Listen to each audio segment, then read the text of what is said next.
Hello पिलामाने केमती अच्छे आशा कर समस्ते बहुत भलरे थी। जदि तुम एबे OSSC साइट को आसो आसिक चेक कर तो तीन प्रकार रिक्रुटमेंट आजिका डेट्रे तुमको देखा मिल देख 30 तारिख में आज 3टा रिक्रुटमेंट आसी। गोटे रोचे तुम पोस्ट ग्रेजुएट लेवल रिक्रुटमेंट ठीक अच्छे सब गुड़ा कंबाइन एग्जाम हम बहुत सारा पोस्ट रही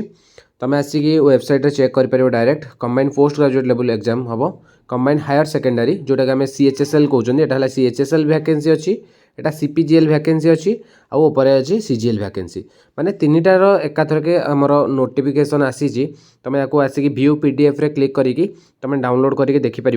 मु तुमको PDF टा देखई दूची ठीक अच्छे। ये वैकेंसीटा रही आमर combined post graduate level recruitment माने बहुत सारा पोस्ट रही जो तुम पोस्ट ग्रेजुएट कंप्लीट कर सब पोस्ट रे अप्लाई कर बहुत सारा पोस्ट रही ठीक अच्छे। टोटाल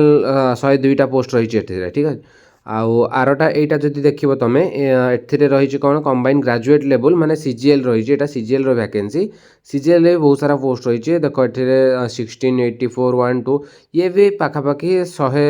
कि 150 पाखापाखि पोस्ट रही जदि हिसाब करिवो ठीक अच्छे। ये रहिला देन हमरो रहिला एटा हला CHSL रो CHSL रो एटा वैकेंसी रही ये भी 124टा भलिया वैकेंसी रही देखो एठी रही 94टा वैकेंसी जूनियर फॉरेंसिक अटेंडेंट आउ